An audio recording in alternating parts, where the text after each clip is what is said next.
Hindi porket may K-Bank doon na may magandang rate na ituturo ko sa inyo mamaya is ganun din yung mga rates dito ha. Pila ng immigration dito, like as in isa, dalawa or tatlong oras. For today's video, we are going to Bangkok, Thailand. I-gatekeep lang natin to mga ka-Etinatics ha. Pag ito cover na to, mukha siyang papasok ka sa kasa. We have the scrambled, we have the sausage, we have the beef. Nakakatuwa lang, nasa ibang bansa na talaga tayo. First time nating bumiyahe ng ganito kaaga. Na nagsasabing ituloy mo lang. Hello guys, it's me again, Mark Paragas, and welcome back sa ating panibagong series. And guys, nandito ulit tayo sa NAIA Terminal 3 for another international flight. And if ever naka-follow kayo or naka-join kayo sa ating Epinatics official broadcast channel sa IG, I think may idea na kayo kung saan tayo pumunta. So right after ng Danang guys, for today's video, we are going to Bangkok, Thailand. Sawadee-kap! So by the way guys, medyo maninibago muna tayo sa camera natin or sa angulo natin because currently I'm using the Insta360 X5. So si Insta360 Ace Pro 2, binalik ko na muna guys sa service center para tanggalin nila yung langaw. At saka medyo naninibago pa talaga ako, kaya bear with me kung biglang may pangit sa shots or feeling nyo mataba ako kasi parang pinapataba niya ako guys. Totoo. So anyway, ito bali parang June 29 yung last na NAIA update natin, di ba? So ngayon, hindi ko kayo i-walk through going sa loob kung ano yung mga pwedeng gawin, kung ano yung mga process, mga step by step ng departure from Manila going to Bangkok. Bali, may uupuan tayo sa loob, magkukwento ako ng mga process na ginawa natin and re-remind ko kayo sa mga pre-requirements kasi nga medyo parang in-span of parang within a month lang umalis ulit kasi tayo. So ang ginagawa kasi natin as much as possible, at least once a month tayo mag-update sa inyo. So since pasok pa rin to dun sa month na nag-NAIA vlog tayo, so I guess skip na muna natin yung walkthrough, pero ikukwento ko sa inyo ha. And if ever may mga kakaiba ko na experience sa loob, then I'll share it to you guys. Then here, dito sa mismong drop-off point ng departure guys, sa NAIA Terminal 3, currently nasa 3:26 AM na. Pero guys, grabe yung traffic. So bali nandito tayo guys sa gate number 4 nagpababa. OA yung traffic guys, paakyat dito. Because itong inner lane ata, onti na lang yung pinapapasok nila guys kasi medyo nire-renovate na siya. Kung makapansin nyo, ayan no, konti na lang. Tapos karamihan sa mga sasakyan nandun sa outer lane. So isipin nyo na lang, if ever pupunta kayo dito ng umaga or tanghali, hapon, guys, alam nyo naman yung traffic sa atin, di ba? At alam nyo na rin naman yung kung gaano karami yung bumabiyahe, like araw-araw. So expect nyo na lang na since nire-renovate nga to, ginagawa yung bubong dito sa may drop-off point, I guess ano na lang kayo, siguro sundin nyo na lang yung allotted time pag may international flight kayo na at least you need to be at the airport 4 to 5 hours before your flight. And ito guys, so nakakatuwa. Since patapos na halos yung bubong doon sa outer lane, alam nyo ba nag-viral to because mukha daw siyang warehouse. Ayan. Kayo na humusga. Pero actually guys, kung i-compare nyo kasi siya sa waiting shed or departure area ng iba't ibang airport, sabihin natin Hong Kong, Thailand, Taiwan, guys, kasi mataas siya. Tapos hindi siya yung parang ganitong ganitong bubong lang, as in pinaghandaan siya na alam mo yung parang inviting yung itsura, pero dito kasi nagmukha nga siya talagang warehouse. Parang pag ito covered na to, actually hindi pa kasi covered pag ito covered na to, mukha siyang papasok ka sa kasa. Ganon. Hindi ko naman sisiraan ng SMC pero sana naman medyo, alam mo yon, yung parang lumalaban. Kaya naman lumaban ng Pilipinas sa ibang bansa, kaso sana naman upgrade din. So anyway, we are done here. Yun lang yung na-share ko. Then ang gagawin natin sa loob guys, summarize ko na lang or sabihin ko na lang sa inyo, bali bayad na tayo ng travel tax, and as of July 2026 guys, may travel tax pa rin tayo unfortunately amounting to 1,620.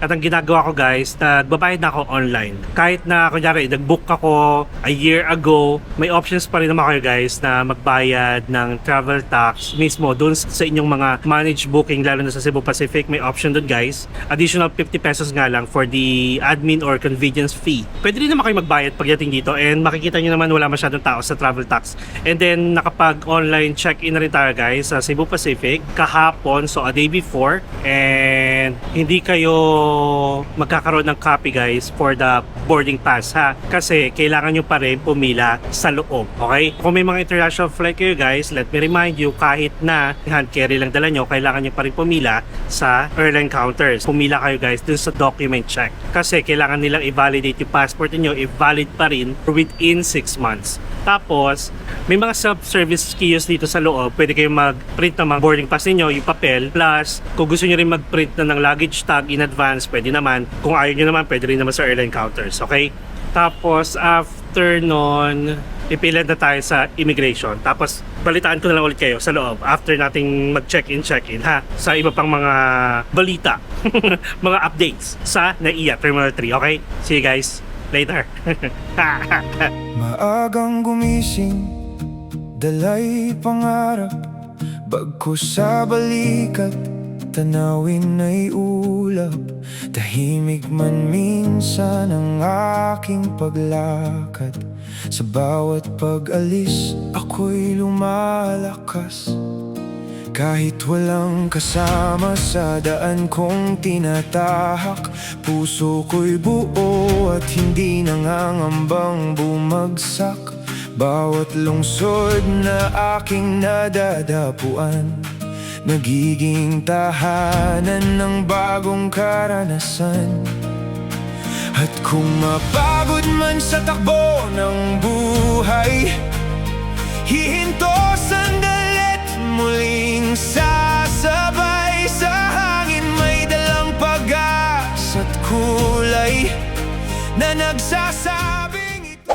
Alright guys, so nandito na tayo sa A-Lounge for another airport lounge access via Shell app. So bali guys, let me tell you pala na today is July 21st. And sa mga nagbabalak dyan, pumasok ng A-Lounge, unfortunately, open na lang sila hanggang July 30. So, I'm not sure about the PAGs. So, bali from today hanggang katapusan, 24/7 na sila guys. So, parang yun na yung pa-complement nila bago sila magsara. And nung tinanong ko kung kailan sila mag-o-open ulit, wala pa silang idea. So, watch out na lang kayo sa announcement ng NAIA or ng mismong A-Lounge, okay?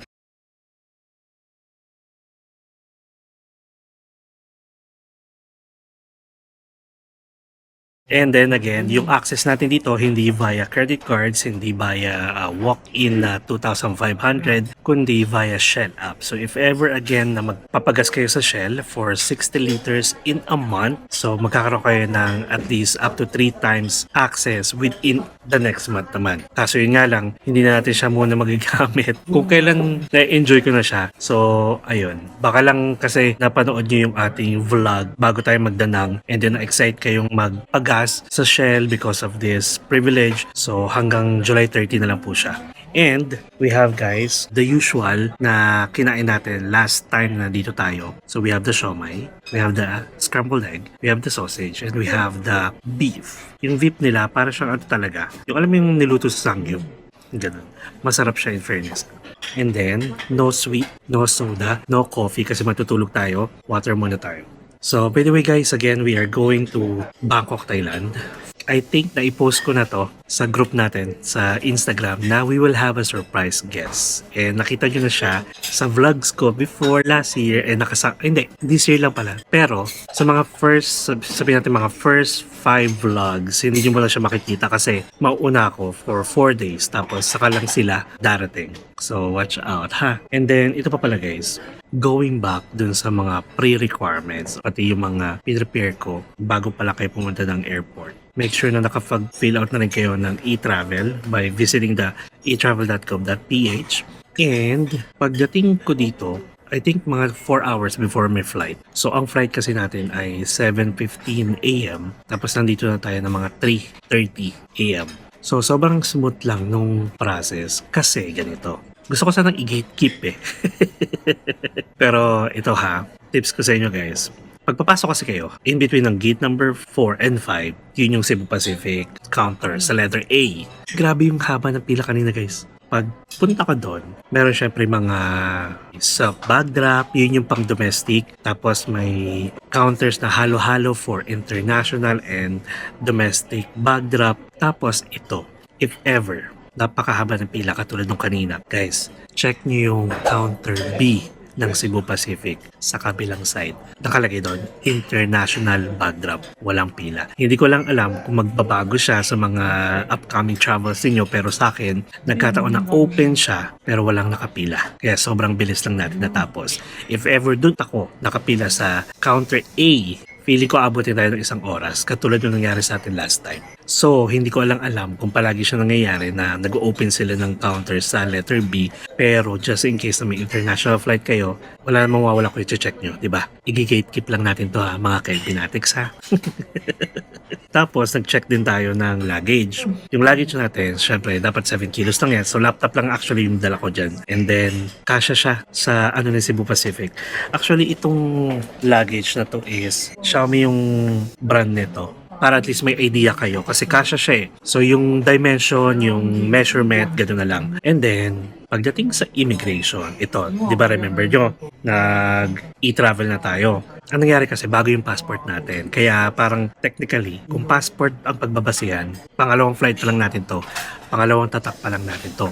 Nagbayad ako ng travel tax, pero at the end of the page, nung pag-register ko sa e-travel, hindi pa rin ako guys, pwede sa e-gates. Kasi may nagsasabi na pag frequent travelers ka, possible. Tapos sabi nila, dapat magbayad ka muna ng travel tax para ma-detect ng e-travel na bayad ka na para pwede ka na doon. Guys, bayad na rin ako pero hindi pa rin ako pwede sa e-gates. Okay? And good thing, next month may travel tayo going to secret mo na yun. Pero para magiging basis ko siya na pangatlong travel na natin siya, so check natin kung pwede na tayo sa e-gates or hindi. Pero for now, hindi muna. At hindi pa. And actually guys, pag departure, mas gugustuhin ko rin pumila muna sa immigration, sa manual immigration because gusto ko ng tatak. Kasi nga walang katatak-tatak yung passport natin, di ba? So, ganun. And may mga nabasa ako online, sabi nila, kahit hindi ka allowed sa e-gates, pwede ka daw pumunta. Ito na lang ha. Pag frequent traveler ka, sabihin natin pag-travel ka 3 times a year, every month, mga ganon. Kahit hindi ka allowed sa e-gates, pwede ka pumunta doon sa e-gates kasi meron naman dong immigration staff na tatanungin din kayo kung frequent traveler kayo o hindi. Kasi kung oo, papadaanin kayo sa e-gates. And then, if ever hindi gumana, then balik na lang kayo sa pila. Tapos, since wala nga tayong katatak-tatak sa passport, ang tinanong lang sa akin is kung saan ako nag-work. So sabi ko guys, hindi na ako nag-work. So yun lang. Wala nang tanong-tanong. Mabait yung immigration officer. So after nun, security check na. So security check, medyo nagpa-pile up yung mga tao. Pero mabilis na naman din yung pila. Yung kasi yung kailangan mo pa maghubad ng jacket, kailangan mo pa magtanggal ng laptop sa bag mo. So make sure na lang guys na aware kayo kung ano yung mga ilalagay nyo dun sa pinaka-tray at kung ano yung mga gamit na ilalagay nyo sa bag ninyo. Katulad ko, nilalagay ko na agad sa bag yung cellphone ko, yung AirPods ko, yung passport ko, tapos nilalabas ko na yung laptop ko sa luggage para at least pagdating ko doon, lapag na lang and then go. Naguhubad ng sapatos, okay? And then, after security check, ito, nakakaloka lang guys kasi may mga upuan doon kung saan nakalagay for ano siya, yung repacking purpose. Kunwari, kailangan yung mag-ayos ulit ng gamit nyo kasi nga nilabas nyo lahat. Guys, take note ha, yung mga upuan doon is not for you guys. Kunyari may hinihintay kayo. Hindi siya waiting area. Hindi siya ginawa doon para hintayin nyo doon yung mga kasama nyo or makipagchismisan. Kasi ganun yung nakikita ko. Ganun yung madalas ko napapansin. Kaya yung mga kailangan magsuot ng sapatos or mag-repack or maglagay ng mga gamit sa bag nila, hindi nila magawa kasi ino-occupy ng mga tapos na yung upuan. Nagkukwentuhan, nagchismisan, naghihintayan. Huwag ganun. Hindi siya designed for that, okay? Nakakaloka. Hindi ko pwedeng kaltokan to eh. Kasi baka mababasag. Pero alam nyo ba, naninibago ako kasi maraming features si Insta360 Ace Pro 2 compared kay Insta360 X5 na hindi kaya for vlogging.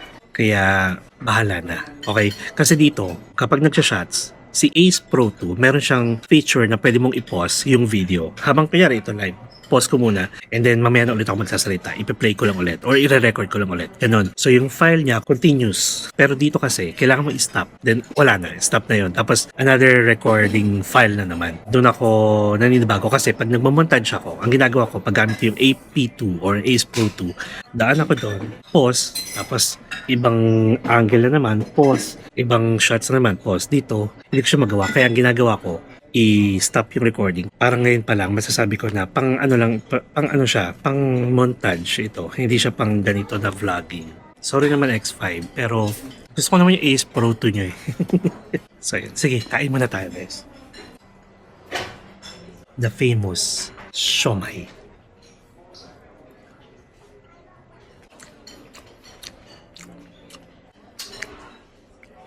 Add ko lang pala, kapag mga nasa airport lounge kayo, alamin nyo kung nag-a-announce sila o hindi. Pero it's your responsibility guys na i-monitor nyo yung inyong mga boarding time nyo. Kasi lalo na kung napunta kayo sa 101, 102, 103, 106, 105 na gate, siguro mga ano rin yan, 5 to 10 minutes walk from here.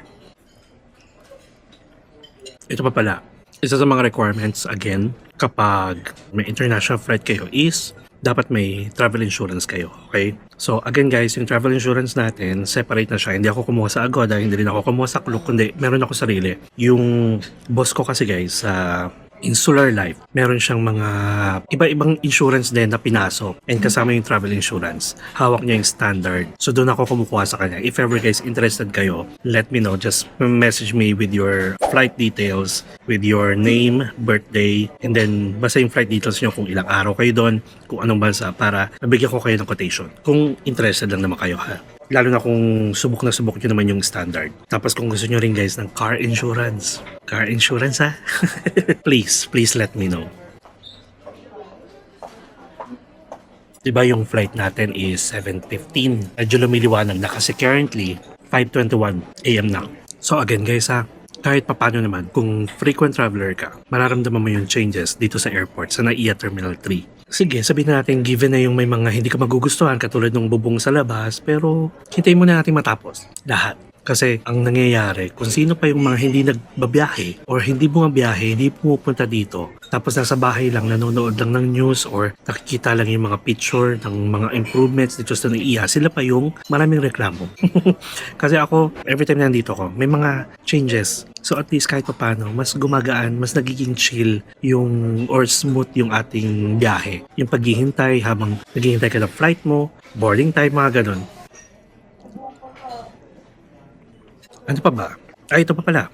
If ever guys, yung mga bansang pupuntahan ninyo, kailangan ng arrival card. Katulad nung nangyari sa Danang natin, nagkaroon na sila ng arrival card. Make sure na rin na mag-fill out na kayo or mag-register na kayo bago pa kayo pumunta or dumating dun sa bansang pupuntahan nyo para less hassle, okay? And then, syempre, since nagbabalik tayo sa Suvarnabhumi Airport or sa Bangkok, bibigyan ko kayo ng step-by-step arrival guide para naman sa mga bagong pasok dyan, kung napanood nyo to, and then meron na kayong easy step or easy guide na mapapanood. And then, since na-implement na kay Bangkok na meron silang tinatawag na TDAC or Thailand Digital Arrival Card, kailangan nating fill upan yun guys. And by the way, since karugtong lang nito yung magiging arrival natin sa Thailand, isang video lang to, let me tell you guys na from 60 days na allowed ang Philippine passport holders to stay in Thailand, this year po, ginawa na siyang 30 days na lang ulit, okay? 30 days kasi they found out na maraming mga foreigners, hindi kasama ang Philippines, marami nag-overstay. Kaya nadami na rin tayo. Ginawa na lang siyang 30 days ulit. Tapos syempre, pag-usapan natin yung marami pang mga bago sa Thailand. Pagdating natin doon, okay? Masarap yung siomai nila. Pero parang hindi bagay yung sauce natin. We still have 1 hour to stay here. So, siguro expect nyo na sa susunod na international flight natin, wala na muna tayong Airport lounge ulit. So balik tayo ng either Blue's Meat or sa may food hall.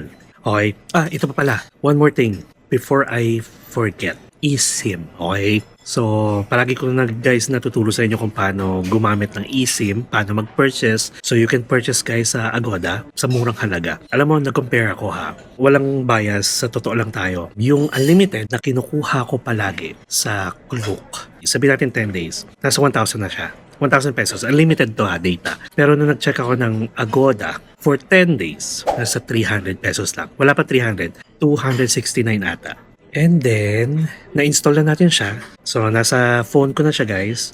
So, ang ginawa natin, punta lang kayo ng cellular, then hanapin yung add eSIM, tapos scan the QR code. Tapos pag-scan nyo, activate this eSIM. So, yon, papangalanan nyo siya ng kahit anong pangalan. Edit yung custom yung label niya na lagay nyo Bangkok or kung saan kayo pupunta, Taiwan, Hong Kong, and then, wag na wag nyo munang i-turn on yung line na yon, okay? So, wala kang babaguhin. Hanggang dun lang. So, that's the installation.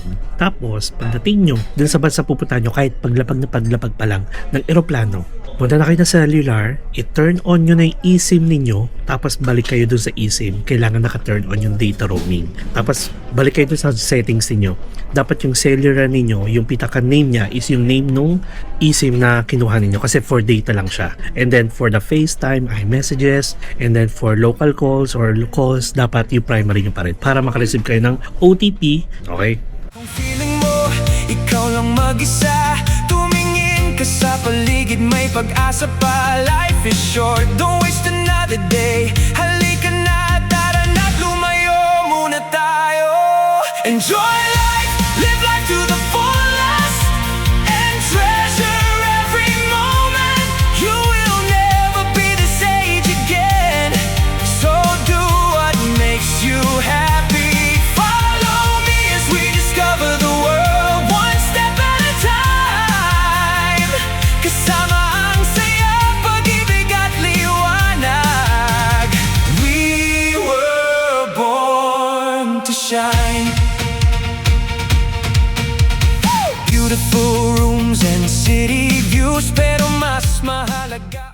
So what up and welcome to Thailand! So guys, nandito na tayo sa Suvarnabhumi Airport. Bali yung flight natin inabot lang ng siguro mga 3 hours and 10 minutes. And then, smooth naman yung flight. Tapos nakaidlip tayo ng siguro, hindi idlip, parang mga 1 hour to 2 hours na tulog. And syempre, pagdating nyo dito guys, i-guide ko pa rin kayo. And first things first, we need to clear the immigration. Lately, marami akong posts na nakikita sa mga Thailand groups na grabe daw yung pila ng immigration dito. Like as in, 1, 2, or 3 oras. And siguro, I would suggest na kapag lumapag na kayo at nakababa na kayo, diretsuhin nyo na hanggang immigration. Tapos balak ko na doon na lang tayo magkwentuhan para at least alam niyo na, tayo, makapila agad sa immigration. Kasi after immigration naman, ang kasunod niyan is the baggage claim.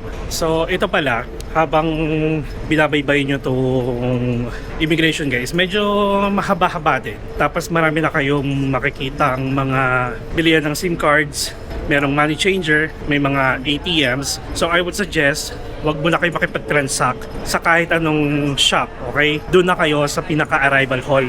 Kasi kung ano yung makikita nyo dito ng mga ATMs, or sabihin natin kung ano yung makikita nyo dito ng mga shops, nandun din sila guys, nagkalat sa labas, sa arrival hall. Actually, hindi lang sa arrival hall, kundi sa buong floor ng Suvarnabhumi Airport. Just in case lang na first time nyo dito pumunta guys sa Suvarnabhumi Airport, let me siguro turuan ko kayo. So bali, yung Suvarnabhumi Airport or yung pangalan ng airport na to, again and again and again, kung bibigkasin natin siya the way na sinulat siya, you will pronounce it or we will pronounce it as Suvarnabhumi Airport. Pero dito kasi sa Thailand, medyo may mga letters silang hirap silang bigkasin. Kaya yung Suvarnabhumi Airport ay kilala dito sa Thailand na Suvarnabhumi Airport. Okay? So ito yung mga sinasabi ko sa inyo guys na mga bilihan. Let me show you. Ayan, kung gusto nyo yung mga SIM cards, and good thing pala guys na kapag na tayo, activate ng ating eSIM. So, tinurn on ko lang yung line ng eSIM natin and then, okay na agad. So, syempre, let's follow the sign. And alam nyo ba guys, kung hindi nyo napapansin, first time nating bumiyahe ng ganito kaaga. So ibig sabihin, every time na nagbablog tayo, ang dating natin dito talaga is 2 o'clock or 3 o'clock na madaling araw. Kaya yung nagiging biyahe natin from airport going to our accommodation ay via Grab or Bolt. So this time, makapakita ko sa inyo yung DIY from airport going to Bangkok City via the airport rail link o yung kanilang train. But hindi ngayon, bukas na vlog na. Okay? So ayan. So make sure guys na meron na kayong TDAC ha or yung Thailand Digital Arrival Card at least before kayo mag-land dito. Kasi katulad dito, tingnan nyo, yung dami ng tao. As in, ang daming kasabayang flight. So ibig sabihin, kung biglang dito pa kayo magpa-fill out, napaka-hassle. So yun lang muna yung i-share ko sa inyo guys. And more pa, pag nakuha na natin yung ating luggage, pag nakalagpas na tayo ng immigration, kasi nga yun talaga yung ginagawa ng mga tao. Nagmamadali talaga. Okay? So sige, kita-kits later. Bye! A few moments later. Alright guys, so we got our luggage dito sa pinakadulong belt and ina-announce naman siya ng Cebu Pacific, so hindi nyo magiging problema. So anyway, alam nyo ba, sa sobrang daming taong to, 10 to 15 minutes lang inabot yung immigration line natin. Because ang maganda dito, halos lahat ng mga counter ng immigration may tao. So di ba parang nakakatuwa lang, nasa ibang bansa na talaga tayo.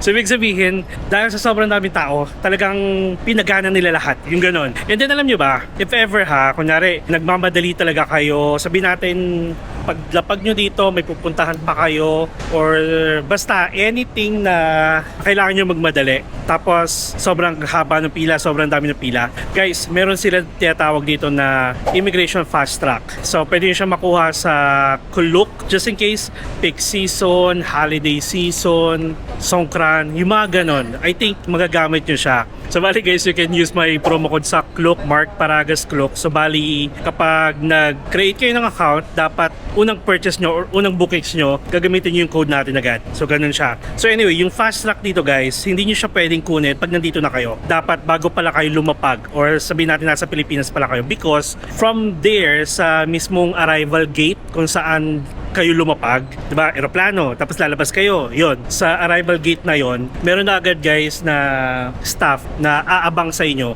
or mag-a-assist sa inyo going to the immigration, and guys, naka-shuttle kayo. Tapos, doon sa immigration, hindi kayo makikisali doon sa dami ng tao kundi meron kayo separate line. Kaya nga siya tinawag na fast track.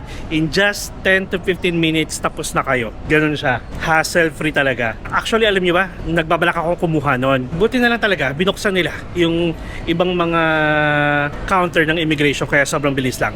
Tapos ito pa, dito guys, kapag arrival, meron din silang e-gates na tinatawag. That is actually good for Thai passport holders. Pero alam niyo ba na if you are holding a Singapore and Hong Kong passports, sabihin natin kahit Pilipino kayo pero dual citizen na kayo, alam mo yung mga ganong scenario, pwede kayong dumaan guys sa e-gates nila. You just need to register. Diba? Akala nyo? Totoo. O diba? Ang dami kong nalaman. Kasi nga, last time na nandito tayo was December nung from Taiwan, tapos dumiretso tayo dito sa Bangkok para mag-holiday or Christmas and New Year edition. In the span of like 7 months, ang daming bago. So bali, sa Philippine passport holders, we are allowed to stay here up to 30 days free visa kasi hindi na natuloy yung 60 days. Pero nung time na nandito ako guys last year, tuloy na tuloy siya. Yun nga lang kasi medyo maraming reports na marami nag-overstay dito, kaya nilimitahan na lang ulit nila, binawasan nila. And then if ever naman gusto nyo talaga magstay pa ng mas matagal, ang gawin nyo na lang guys para ma-back to zero lang yung inyong allowed visa free dito, tawid na lang kayo sa ibang bansa tapos balik na lang kayo. Ganon. Pero syempre, as a tourist hindi yung nagti-TNT kayo. Guys, pag nasa ibang bansa kayo, kung sabihin natin, oo, maluwag sa atin, pero pagdating sa ibang bansa, alam nyo na yan, mahigpit. Kaya kung bawal, bawal. Kung may mga nakikita kayong mga turista na ginagawa yung mga bawal na yun, don't be like them. Okay? Mas okay na yung hassle-free, walang gulo, wala kahit ano. Okay, so after here guys, since nakuha na natin yung luggage natin, on to the next one na tayo, which is dadaan na tayo ng custom. Wala naman tayong dineclare, wala tayong i-declare na mga goods or mga products na pinasok dito na bawal. So after custom guys, ayan, arrival hall na. Then kita-kits tayo doon, ha? Okay? Gusto nyo ba yun? Alright. Beautiful rooms and city views, pero mas mahalaga ang moments na true. Street food nights and luxury dreams. Life is brighter than it seems. Okay guys, so nandito na tayo sa arrival hall ng Suvarnabhumi Airport. Kung mapapansin nyo, sobrang daming mga shop dito. Sabi ko nga sa inyo, di ba? Kaya dapat i-skip nyo muna yung mga nandun sa loob. Kailangan nyo munang maklear muna sa immigration. Then dito guys, halos tabi-tabi lahat ng shop. Mapa eSIM, mapa SIM card, ATM, and money changer. Tapos pagdating naman sa transportation, meron din mga transportation services dito guys. May limousine ako nakikita doon. So may mga ATMs na dito. And yes, you can use your Maribank, your GCash, or your GoTime. Pero may charge ha. Hindi ito yung bansang akala nyo libre yung transaction fee or wala transaction fee. Meron. Pero pagdating sa money changer, ganito kasi guys. Huwag kayong papa-exchange ng money dito sa arrival hall. Meron isang lugar dito na may napakagandang rate kung gusto nyo magpapalit talaga ng pera, which is yun yung gagawin natin. Because ganito, kapag mag-withdraw kasi tayo sa mga ATMs dito, usually ang transaction fee niyan guys, mapa-GCash pa yan or kahit anong card pa yan, around 500 pesos. In one transaction yun ha, ang limit or ang maximum withdrawable limit lang niya per transaction, may mga ATMs dito na nasa 10,000 baht lang, 20,000. Ang ATM na alam ko or naalala ko na may 30,000 baht na withdrawable limit per transaction is yung Krungsri, yung yellow. So, ang ginawa ko, since, di ba, sabi ko nga sa inyo, palagi tayong dumarating dito ng madaling araw, tapos ang ginagawa na natin, nagwi-withdraw tayo sa ATM, di ba? But this time, currently, nasa 10:35 AM na. Yung alam kong money changer sa basement is open na kasi nag-open lang yun guys from 5 AM to 11 PM. That's why nag-withdraw ako ng cash para yun ang gagawin natin pampapalit doon sa money changer which has the best rates among these money changer. Guys, meron din K-Bank doon sa baba ng money changer. Pero hindi porket may K-Bank doon na may magandang rate na ituturo ko sa inyo mamaya is ganun din yung mga rates dito ha. Iba dito guys, iba rin yung sa basement. Papakita ko yun sa inyo mamaya, okay? If ever first time you guys mapanood to, meron kayong Thailand anytime soon. So let me just give you a quick airport directory, okay? So bali sa 4th floor guys yung departure area. Sa 3rd floor yung mga restaurants, mga shops. Pwede kayong tumambay doon. Kung sabihin natin naghihintay kayo ng flight niyo, pwede kayong bumaba doon. Or let's say napaaga kayo dito and mamayang hapon pa yung lakad niyo, ayaw nyo pang pumunta sa hotel niyo, then pwede kayo magstay doon. May mga fast food restaurant doon, may mga local restaurant din. Then sa 2nd floor, itong arrival hall which is kung nasan tayo ngayon. Kung kukuha kayo ng mga SIM cards or anything na ang pick up dito sa airport through Klook, lalakarin nyo pa guys hanggang doon sa dulo. Okay?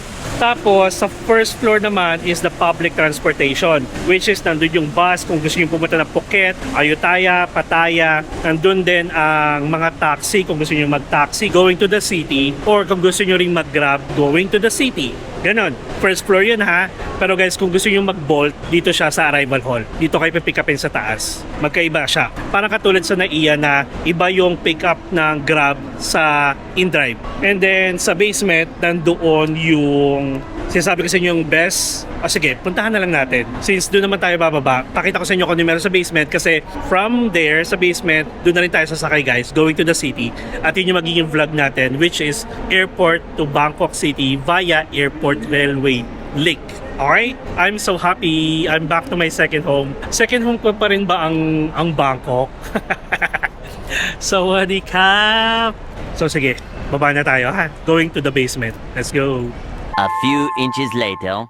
Okay guys, so nandito na tayo sa kanilang basement kung nasaan yung may mga pinakamagandang rates ng money changer, and then meron na rin ditong sleeping pods, meron na rin ditong luggage storage kung gusto niyo, meron ding wrapping service.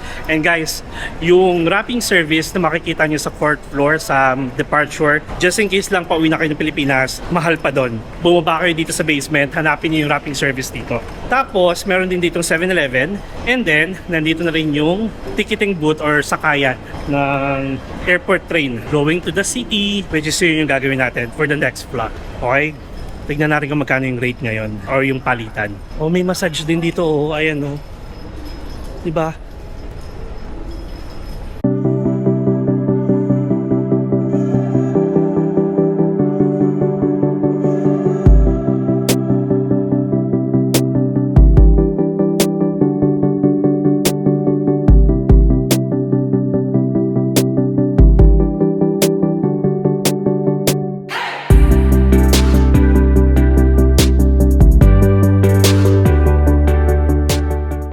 Nakakatawa dito guys. Nandito pala tayo sa bungad ng basement nila.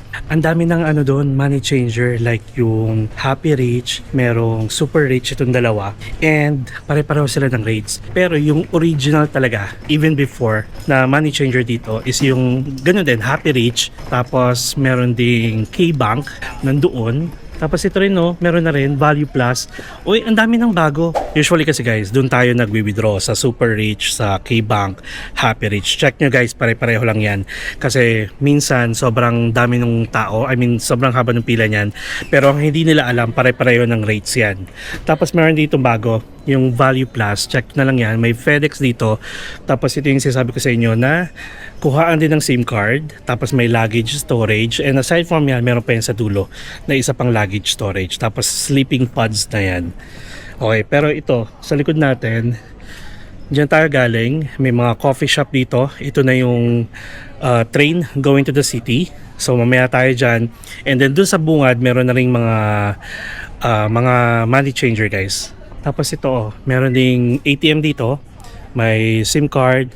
Tapos may airport traveler service going to Phuket, Krabi, going to Samui, ayan, Pattaya. So, bali check natin. Ay, oo nga, pare-pareho lang sila ng rates. Nakakatawa pag ganito pala na open yung airport, lahat ng mga shops. Hindi nagkakagulo yung mga tao. Kasi nga, pare-pareho lang ng rates dito. And again ha, ito, may K-Bank dito. Ito yung sinasabi ko sa inyo, katabi ng Happy Rich at saka Super Rich. Pero may K-Bank doon guys. Sa bungad, huwag kayo doon. Iba ang rates doon, okay? Dito kayo sa K-Bank, money changer kung nasan yung Happy Rich at saka Super Rich, napapaginaan siya. Actually, pwede na rin dito, value. Nakakatawa. Tapos, nag-withdraw kasi ako guys ng 15,000 pesos. So, dapat ang equivalent niya ay, check natin, baht to PHP. So, nasa 8,172 baht lang. Grabe no? Ang conversion ngayon guys is 1.82. So check natin. And yes, tumatanggap sila dito ng peso to baht. Okay? Dito tayo sa Happy Rich. Same na same lang.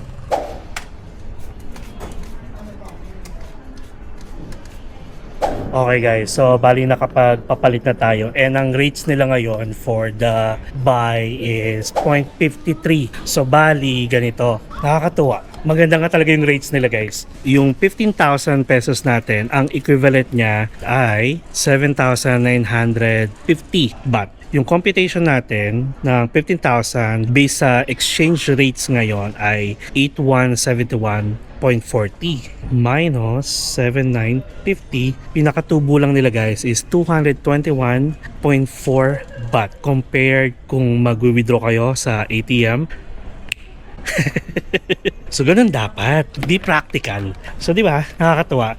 Pero just in case na dumating kayo dito ng madaling araw, no choice talaga. So I guess mag-withdraw muna kayo, and then yung Super Rich naman guys is kalat. Meron yan sa iba't ibang lugar. I-check nyo na lang sa Google Map, okay? So yun lang. So by the way guys, isa pa pala sa mga kailangan nyo pag nandito kayo, lalo na kung sabihin natin 5 days or more, tapos more on the city lang kayo at palagi kayo magbe-BTS, kasi meron silang dalawang train station dito guys. May BTS, merong MRT. So yung BTS kasi guys, meron sa Agoda tsaka sa Klook kung gusto nyo kumuha kayo ng rabbit card na para siyang beep card sa atin, para siyang octopus card ng Hong Kong, para siyang easy card ng Taiwan. So loloadan nyo siya para tap in, tap out na lang, parang ganon. Every time na gagamit kayo ng BTS, pero hindi siya nag-work sa MRT. Tapos, pwede rin kayo mag-load sa mga station. And yun ang pag-uusapan naman natin sa next vlog. Okay? So guys, sawadee kap, kapkan kap, kutot kap. So ayan, nagbabalik na tayo dito sa Bangkok, Thailand, and expect nyo na may mga bago tayong pupuntahan at bago tayong makakasama mismo dito sa Bangkok, Thailand. I hope guys na may natutunan kayo yung ating departure guide from NAIA and then arrival guide naman pagdating sa Bangkok or sa Wanapum Airport. And guys, kung may mga kakilala kayo na pupunta ng Thailand or Bangkok anytime soon, please share this video and i-like nyo na rin. And kung hindi pa kayo nakasubscribe sa channel ko, please subscribe to my channel, Mark Paragas Official, and hit the notification bell para updated kayo sa mga upcoming travel vlogs pa natin, not only here sa Thailand at sa mga susunod pa, mapa-domestic man or international. You can also follow me sa iba ko pang social media accounts, Facebook, TikTok, and Instagram. And feel free to join us as well sa ating MPNatics Official broadcast channel para sa mga updated ganaps, real-time plans, kasi malay nyo magkasabay-sabay tayo sa mga announcement, mga travel tips or hacks, any updates. Okay? And guys, as always, enjoy life. Live life to the fullest. Enjoy every moment because you will never be at this age again. So please do what makes you happy and follow me as we discover the world one step at a time. See you guys tomorrow. Bye.